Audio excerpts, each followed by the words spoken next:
Hi students, welcome to your new class. ഇന്നത്തെ ക്ലാസ്സിൽ നമ്മുടെ ലാസ്റ്റ് ടോപ്പിക് ആയിട്ടുള്ള മോഡേൺ പ്രാക്ടീസ് ആണ് open book management.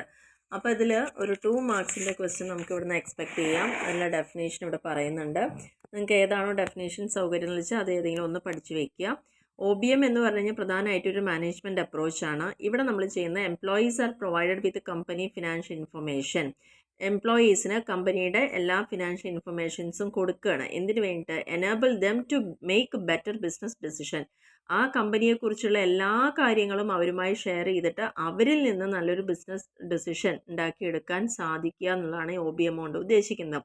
It involves keeping complete transparency with employees, sharing data, training employees to take up leadership roles as well as sharing financial statements.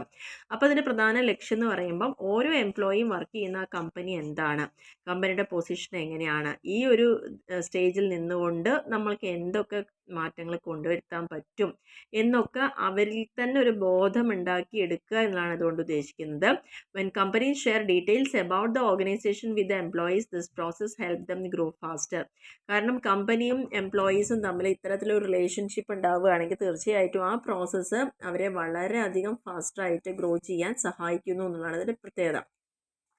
Definitions ഇവിടെ നോക്കാം. Charles Proudfit defines OBM is a system in which a company fully shares its financial status with its employees. ഇതൊരു സിസ്റ്റമാണ്.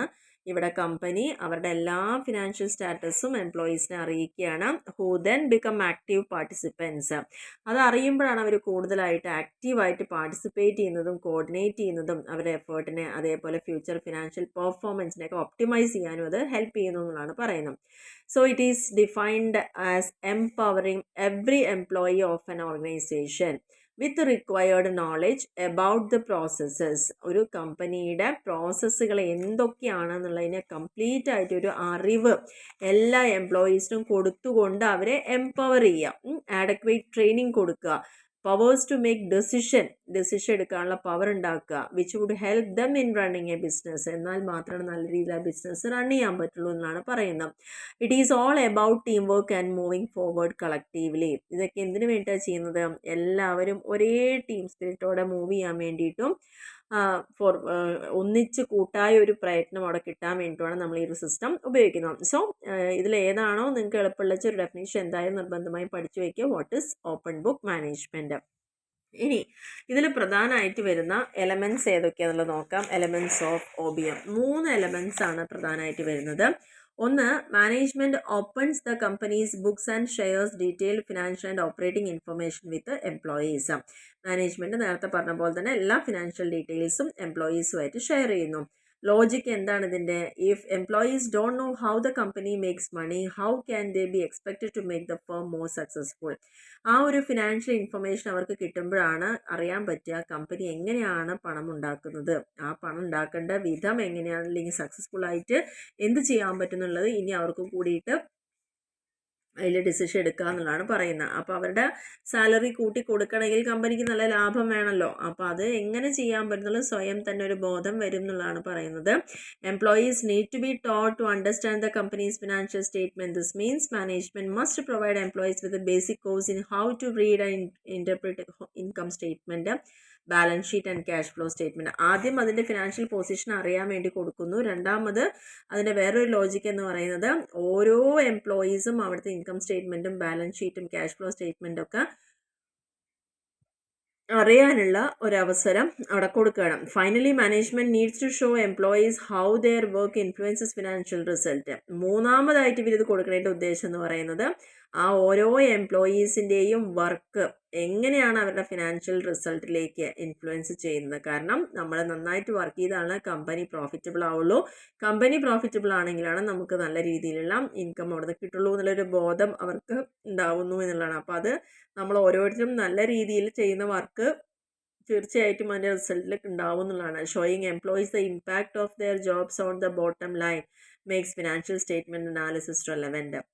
ഏറ്റവും താഴേക്കിടയിലുള്ള ആളുകൾ മുതൽ top level വരെയുള്ള ഓരോ ആളുകളുടെയും റോളുകളെ കൃത്യമായിട്ട് അവിടെ ചെയ്താൽ കമ്പനിക്ക് ഉണ്ടാകുന്ന ഉയർച്ച അവർക്ക് നേരിട്ട് അറിയാനും അല്ലെങ്കിൽ അതുവഴി അവർക്ക് മാറ്റങ്ങൾ കൊണ്ടുവരാനൊക്കെ അവിടെ സാധിക്കുന്നു. ഇതാണ് ആ 3 എലമെൻ്റ് എന്ന് പറയുന്നത്. ഇനി എന്തൊക്കെയാണ് ഇതിൻ്റെ കോമ്പോണൻസ് എന്ന് പറയുന്നത്? പ്രധാനമായിട്ടും sharing income statement and balance sheet, എംപ്ലോയീസുമായിട്ട് ഇൻകം സ്റ്റേറ്റ്മെൻറ്റും ബാലൻസ് ഷീറ്റും ഷെയർ ചെയ്യാം. അല്ലെങ്കിൽ മറ്റുള്ള ഡാറ്റാസ് എംപ്ലോയീസുമായിട്ട്, അതായത് പ്രൊഡക്ടിവിറ്റിയും പ്ലാന്റ് യൂട്ടിലൈസേഷനും ക്വാളിറ്റി അങ്ങനെയുള്ള ഡാറ്റാസ് കൊടുക്കുക. എംപ്ലോയീസിനെ എൻകറേജ് ചെയ്യുക, ആ ഒരു ഇൻഫർമേഷൻ കൊടുക്കുന്ന വഴി അവരുടെ ഡെയിലി വർക്കിൽ അവരെ ഒന്ന് ഉഷാറാക്കി എടുക്കുക. അവർക്ക് വേണ്ട ട്രെയിനിങ് കൊടുക്കുക, ഫിനാൻഷ്യൽ ഡാറ്റ മനസ്സിലാക്കാനുള്ളത്. Sharing the financial results through a gains sharing program. Gains share ചെയ്യുക എന്നുള്ളത് എങ്ങനെ നമുക്ക് ലാഭം ഉണ്ടാക്കാമെന്നും ലാഭം എങ്ങനെ വീതിച്ചെടുക്കാമെന്നുള്ളതും അത്തരത്തിലുള്ള കാര്യങ്ങളുമായി ബന്ധപ്പെട്ടുള്ള ഫിനാൻഷ്യൽ റിസൾട്ടുകളിലൊക്കെ ഷെയർ ചെയ്യാം. ഇതൊക്കെയാണ് ഇതിൻ്റെ പ്രധാന കോമ്പോണൻസ് എന്ന് പറയുന്നത്. നെക്സ്റ്റ് OBMൻ്റെ അഡ്വാൻറ്റേജ് എന്തൊക്കെയാണെന്ന് നോക്കാം. ഒന്ന്, മോർ എൻഗേജ്ഡ് എംപ്ലോയീസ്. അവർക്ക് ഇത്തരത്തിലൊരു ബോധം നമ്മൾ കൊടുക്കുകയാണെങ്കിൽ തീർച്ചയായിട്ടും അവരെല്ലാ കാര്യത്തിലും നല്ല രീതിയിൽ തന്നെ അവരൊരു പാർട്ടിസിപ്പേഷനും എൻഗേജ്മെൻറ്റും എല്ലാം അവർ പ്രൊവൈഡ് ചെയ്യുന്നു എന്നുള്ളതാണ് അവിടെ പറയുന്നത്. നെക്സ്റ്റ്, രണ്ടാമത്തെ പോയിന്റ്, ലോവർ സൂപ്പർവൈസറി കോസ്റ്റ്. അപ്പോൾ എല്ലാവരും അവനവൻ്റെ വർക്ക് റെഡി ആയിട്ട് ചെയ്യുകയാണെങ്കിൽ അവിടെ തീർച്ചയായിട്ടും ഒരു സൂപ്പർവൈസറുടെ ആവശ്യം പോലും വരുന്നില്ല. അപ്പോൾ അതുവഴി വരുന്ന കോസ്റ്റിനെ നമുക്ക് റെഡ്യൂസ് ചെയ്യാമെന്നാണ് പറയുന്നത്. കാരണം കൃത്യമായിട്ടുള്ള ട്രെയിനിങ്ങും കാര്യങ്ങളും കൊടുത്ത് അവർക്ക് തന്നെ ഒരു ബോധം വരണം, നമ്മളെല്ലാം വർക്ക് ചെയ്താൽ മാത്രമാണ് നന്നാവുള്ളൂ എന്ന് തോന്നുമ്പോൾ സ്വമേധയെ അവരതിന് വേണ്ടി റെഡി ആവുന്നു. അപ്പോൾ അവിടെ സൂപ്പർവൈസറെ അല്ലെങ്കിൽ അവർ വർക്ക് ചെയ്യുന്നുണ്ടോ നോക്കാനോ അല്ലെങ്കിൽ അവരവരുടെ ഗോൾ അച്ചീവ് ചെയ്യുന്നുണ്ടോ നോക്കാനൊന്നും ഒരാളുടെ ആവശ്യം പോലും വരുന്നില്ല. അപ്പോൾ അത്തരത്തിൽ വരുന്ന കോസ്റ്റൊക്കെ നമുക്ക് റെഡ്യൂസ് ചെയ്യാൻ പറ്റുന്നുള്ളതാണ്. പിന്നെ എപ്പോഴും കസ്റ്റമേഴ്സുമായിട്ട് നല്ലൊരു റിലേഷൻഷിപ്പ് കീപ്പ് ചെയ്യുക. കാരണം ഈ ഒരു സംഭവം വഴി അവിടെ കണക്ഷൻ എന്ന് പറയുന്ന കമ്പനി, എംപ്ലോയീസ് ആൻഡ് കസ്റ്റമേഴ്സ് ഇങ്ങനെയാണ് വരുന്നത്. അപ്പോൾ ഇതുവഴി നല്ലൊരു റിലേഷൻഷിപ്പ് അവിടെ കീപ്പ് ചെയ്യാൻ പറ്റുന്നു. Built in competitive advantage. ഈ ഒരു സിസ്റ്റം കൊണ്ട് തന്നെ പബ്ലിക്കിന് നല്ലൊരു മെസ്സേജാണ് കൺവേ ചെയ്യാൻ പറ്റുന്നത്. കാരണം ഞങ്ങളൊന്നും ഒളിക്കുന്നില്ല, ആരുടെയൊന്നും മറയ്ക്കുന്നില്ല എന്നുള്ളൊരു ഇമേജ് അവിടെ കിട്ടുകയാണ്. കാരണം എംപ്ലോയീസിനെ തന്നെയാണ് നല്ല രീതിയിലാണ് നമ്മൾ ട്രീറ്റ് ചെയ്യുന്നത്.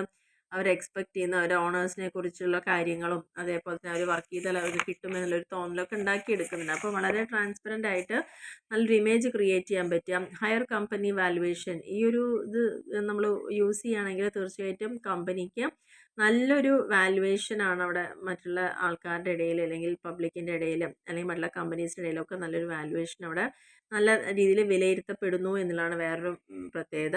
Build commitment. ഈ ഒരു സിസ്റ്റം യൂസ് ചെയ്യുമ്പോൾ ആരെയും മനഃപൂർവ്വമായിട്ട് നമുക്ക് മോട്ടിവേറ്റ് ചെയ്യേണ്ട ആവശ്യമില്ല. എംപ്ലോയീസ് സ്വയം തന്നെ മോട്ടിവേറ്റ് ആയിക്കോളും. അപ്പോൾ അവർ തന്നെ കമ്മിറ്റഡ് ആവുകയാണ് എന്നുള്ളതാണ് അതിൻ്റെ പ്രത്യേകത. Next, better decisions. Bottom line on decision making that no one can consistently make good decision when they don't have good information. നമ്മളെപ്പോഴും തീരുമാനം എടുക്കുമ്പം അവിടെ താഴേക്കിടയിലുള്ള ആളുകളെയൊക്കെ ഒഴിവാക്കിക്കൊണ്ടൊക്കെ ചെയ്യാം. പക്ഷേ എല്ലാവർക്കും ഇൻഫർമേഷൻ കമ്പനിയുടെ ഫിനാൻഷ്യൽ പൊസിഷനെ കുറിച്ചൊക്കെ പറഞ്ഞു കൊടുക്കുകയാണെങ്കിൽ അവർക്ക് നല്ല രീതിയിൽ ആ ഇൻഫർമേഷൻ ഉൾക്കൊണ്ടുകൊണ്ട് ഡിസിഷൻ മേക്കിങ്ങിൽ ഉൾപ്പെടാൻ സാധിക്കുന്നു. അതുവഴി നല്ല രീതിക്കുള്ള തീരുമാനം എടുക്കാൻ സാധിക്കുന്നു എന്നാണ് പറയുന്നത്. ബെറ്റർ റിസൾട്ട് ഉണ്ടാവുന്നു. ഇതിൻ്റെ പ്രത്യേകത എന്ന് പറയുന്ന ഈ ഒരു സിസ്റ്റം നമ്മൾ അഡോപ്റ്റ് ചെയ്യുമ്പോൾ നല്ല രീതിയിലുള്ള ഒരു റിസൾട്ട് അവിടെ അവരുടെ പെർഫോമൻസ് ഒക്കെ ഇമ്പ്രൂവ് ചെയ്യുന്നു. നല്ല ഫിനാൻഷ്യൽ റിസൾട്ട് ഉണ്ടാവണു. അപ്പോൾ അവർക്ക് തന്നെ മനസ്സിലാവും നല്ല രീതിയിൽ നമുക്ക് പോരായ്മകൾ ഉണ്ടെങ്കിൽ അതൊക്കെ നികത്തിക്കൊണ്ട് ട്രെയിനിങ്ങും കാര്യങ്ങളൊക്കെ തന്ന് നമ്മളെയും കൂടി ബോധവാന്മാരാക്കുകയാണെങ്കിൽ അവരുടെ എഫേർട്ട് നല്ല രീതിയിൽ കൊണ്ടുപോയി നല്ല റിസൾട്ട് അവിടെ അച്ചീവ് ചെയ്യാൻ പറ്റുന്നു എന്നുള്ളതാണ് ഇതിൻ്റെ പ്രത്യേകത എന്ന് പറയുന്നത്.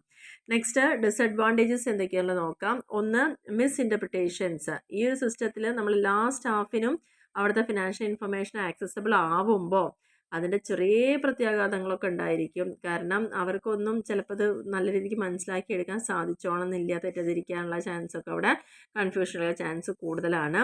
പിന്നെ കോൺഫ്ലിക്റ്റ് ഇൻ ഇൻഫർമേഷൻ ഷെയറിങ്. ഈ ഒരു സിസ്റ്റത്തിൽ എല്ലാ കമ്പനിയും അതിനെ വെൽക്കം ചെയ്തോളണമെന്നില്ല. അവരുടെ ഡോക്യുമെൻറ്റ്സ് ഒക്കെ ഏത് സമയവും കൊടുക്കാൻ റെഡി ആയിക്കൊള്ളണമെന്നില്ല. കാരണം അവരുടെ ഡിസ്ക്ലോഷർ എന്ന് പറയുന്ന പല തരത്തിലായിരിക്കും ഉണ്ടായിരിക്കാം. മാനേജ്മെൻറ്റ് തന്നെ പല കാര്യങ്ങളും തീരുമാനിക്കേണ്ടി വരും.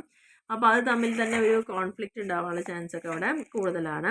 Miss appropriation of information. ഇനി ഇങ്ങനെ ചെയ്യുന്ന സമയത്ത് കമ്പനിക്ക് ഉണ്ടാകുന്ന ബുദ്ധിമുട്ടെന്ന് പറയുമ്പം ഫിനാൻഷ്യൽ ഫിഗേഴ്സൊക്കെ അതിൽ കോമ്പറ്റീറ്റേഴ്സും യൂസേഴ്സ് അല്ലെങ്കിൽ ഇൻഫർമേഷൻസ് യൂസ് ചെയ്യുന്ന അവരുടെ ഓൺ ബെനിഫിറ്റിനൊക്കെ വേണ്ടി അത് യൂസ് ചെയ്തു എന്ന് വരും. കാരണം പല പ്രോബ്ലംസും അവിടെ ഇതുവഴി ഉണ്ടാവാനുള്ള ചാൻസ് കൂടുതലാണ്. മാനേജിങ് മൊറയിൽ. ഇനി ഇങ്ങനെ വരുന്ന സമയത്ത് എന്താണ്, ഫിനാൻഷ്യൽ ഫിഗേഴ്സൊക്കെ പുവർ ആണെങ്കിൽ അല്ലെങ്കിൽ വളരെ മോശപ്പെട്ട ഒരു അവസ്ഥയിലുള്ള ഒരു ഫിനാൻഷ്യൽ സ്റ്റേറ്റ്മെൻ്റ് എന്ന് വെച്ചാൽ നെഗറ്റീവായിട്ടൊരു ഇമ്പാക്റ്റും എംപ്ലോയീസിൻ്റെ ഇടയിൽ ഉണ്ടാവാനുള്ള ചാൻസ് കൂടുതലാണ്. കാരണം അവർ എത്ര കഷ്ടപ്പെട്ടാലും അവർ ഉദ്ദേശിക്കുന്ന ലെവലിലേക്ക് എത്താനുള്ള ഒരു പൊസിഷനിലല്ല ഈ കമ്പനി എന്നൊരു തോന്നലുണ്ടാകുമ്പോൾ അവർ മൊത്തത്തിൽ അത് എന്താവും നെഗറ്റീവായി മാറുന്നു എന്നുള്ളതാണ് അവിടെ വേറെ ഒന്ന് പറയുന്നത്. Resistance from finance department. Finally ഇത് പറയുകയാണെന്ന് വെച്ച് കഴിഞ്ഞാൽ ഫിനാൻസ് ഡിപ്പാർട്ട്മെൻറ്റിൽ നല്ല പ്രതിഷേധം ഇതിനുള്ള ചാൻസ് കൂടുതലാണ്. കാരണം finance skills are seen specialised knowledge and skill. അത് നല്ല രീതിയിൽ കൊണ്ടുവരാൻ പറയുമ്പോൾ പ്രത്യേകിച്ച് ഒരു നോളജും സ്കില്ലൊക്കെ ആവശ്യമാണ്. അതിന് വേണ്ടിയിട്ട് നോൺ ഫിനാൻസ് എംപ്ലോയീസിനെ കൂടിയിട്ട് നമ്മൾ എഡ്യൂക്കേറ്റ് ചെയ്യിപ്പിക്കുകയാണ്, ട്രെയിനിങ് കൊടുക്കുകയാണ്. എങ്ങനെയാണ് ബാലൻസ് ഷീറ്റ്, എങ്ങനെയാണ് ഇൻകം സ്റ്റേറ്റ്മെൻറ്റ്, എങ്ങനെയാണ് ഓരോന്ന് നോക്കിയിട്ട് നമ്മൾ തീരുമാനം എടുക്കണമെന്നുള്ള കാര്യങ്ങളൊക്കെ. അപ്പോൾ അതുകൊണ്ട് തന്നെ ഫിനാൻസ് ഡിപ്പാർട്ട്മെൻറ്റിന് റെസിസ്റ്റൻസ് ഉണ്ടാവാനുള്ള ചാൻസും കൂടുതലാണ്. അപ്പോൾ നമ്മൾ ഇന്നത്തെ ടോപ്പിക് എന്ന് പറയുന്നത് ഓപ്പൺ ബുക്ക് മാനേജ്മെൻ്റ് ആണ്. വളരെ ഇമ്പോർട്ടൻ്റ് ആണ്. ഇതിലിപ്പോൾ നമ്മൾ പഠിച്ച TQM ആയിക്കോട്ടെ, കേസ് ആൻഡ് മെത്തേഡ് ആയിക്കോട്ടെ, അതേപോലെ തന്നെ BPR നമ്മൾ പഠിച്ചു. പിന്നെ നമ്മൾ പറഞ്ഞ മെത്തേഡ് എന്ന് പറയുന്നത് എന്തൊക്കെയായിരുന്നു? Lean management. അപ്പോൾ ഇത്രയും കാര്യങ്ങൾ നമ്മൾ പ്രധാനമായിട്ട് ഇതിൽ ഡിസ്കസ് ചെയ്തിട്ടുണ്ട്.